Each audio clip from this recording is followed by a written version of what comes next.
When my grandfather passed away, he left me something I never expected: a 2,500-acre valley hidden between rolling mountains and open grasslands.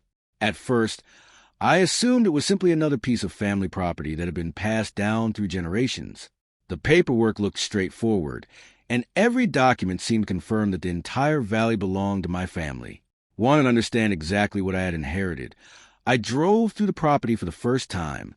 The landscape stretched for miles, and everything seemed peaceful until I rounded a bend and noticed something completely unexpected. Sitting in the middle of my valley was an entire suburban neighborhood. Fresh roads, modern houses, decorative fences, and a large entrance sign welcoming residents to a homeowners association community stood where open ranch land should have been. I couldn't believe what I was seeing. An entire HOA neighborhood appeared to be operating inside property that legally belonged to me. Confused and concerned, I returned home and began reviewing every document I could find. I examined property deeds, survey maps, tax records, and historical ownership filings. The more I researched, the stranger the situation became. Nothing in the records showed that the land had ever been sold or transferred. To verify my findings, I visited the county records office and requested copies of every relevant document. The records confirmed my concerns. According to official filings, the valley still belonged entirely to my family. Meanwhile, the HOA leadership acted as if they owned the area completely. They collected fees, enforced neighborhood rules, and continued expanding their operations throughout the valley. Determined to understand the truth, I introduced myself to the HOA leadership and explained my concerns. Instead of working together, they dismissed me and treated me as if I were the outsider. At that moment, I realized I needed facts that nobody could dispute, so I hired an independent surveying company to conduct a complete boundary survey of the property. The survey process lasted several days. Professional surveyors carefully measured every boundary line using modern GPS equipment and compared their findings against historical records. Every measurement was checked repeatedly to ensure accuracy. When the final report arrived, the results were undeniable. Large portions of the HOA community sat directly inside my legally owned property lines. The evidence was clear, precise, and supported by decades of official records. Knowing the issue had become serious, I hired an experienced real estate attorney to review the findings. Together, we examined every survey map, deed, and ownership record connected to the valley. The ownership trail was remarkably clear. My family had maintained ownership continuously, and no legal transfer had ever taken place. Following my attorney's advice, we sent a formal notice to the HOA leadership explaining the situation and requesting discussions to resolve the issue professionally.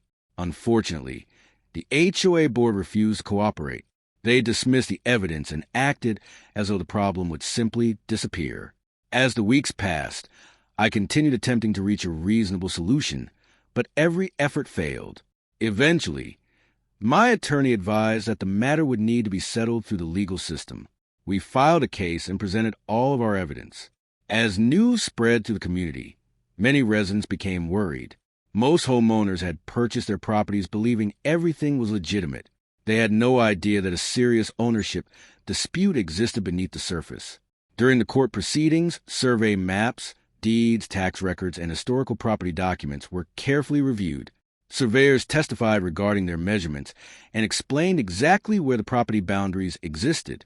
The court examined every piece of evidence thoroughly, focusing only on verifiable facts and official records. While our documentation remained consistent and complete, the HOA struggled to produce records supporting its claims. Important documents were missing, and several ownership assertions could not be verified. Throughout the process, I remained patient. My goal was never revenge or conflict. I simply wanted the legal ownership of the valley to be recognized and respected. After months of hearings and document reviews, the court finally issued its ruling. The decision confirmed that the disputed land belonged to me and that the HOA possessed no legal ownership rights over the affected sections of the valley. The judgment validated everything the surveys and records had shown from beginning.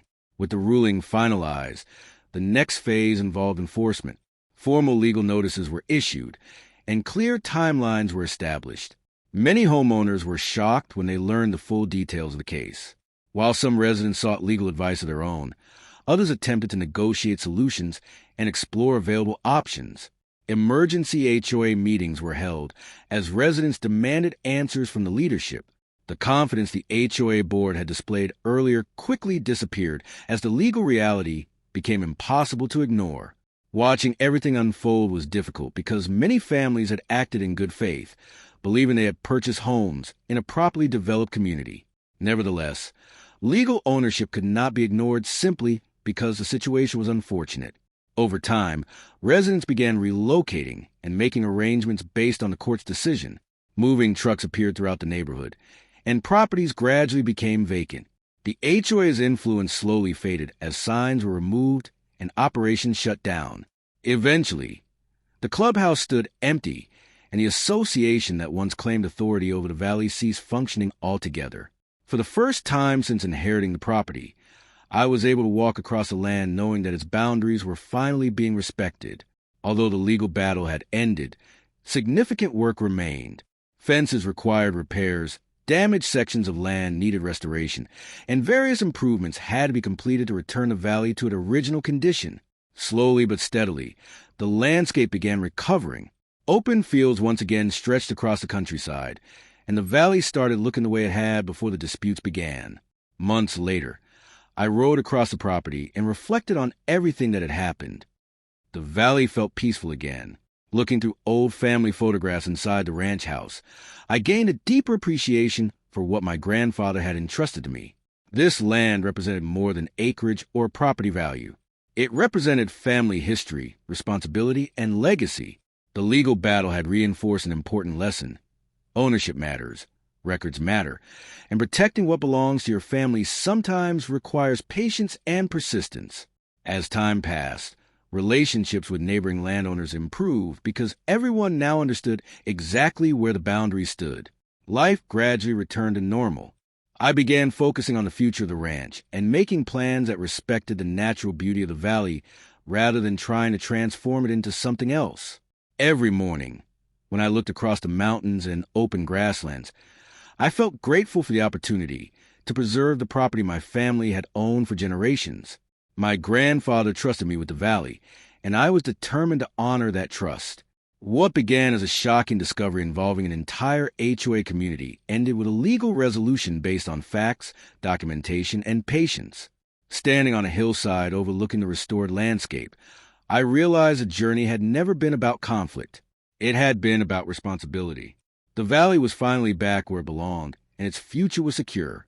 If you enjoyed this story, don't forget to like and subscribe, and let me know in the comments. Where are you watching from? Red Heart Snow-Capped Mountain Round Pushpin.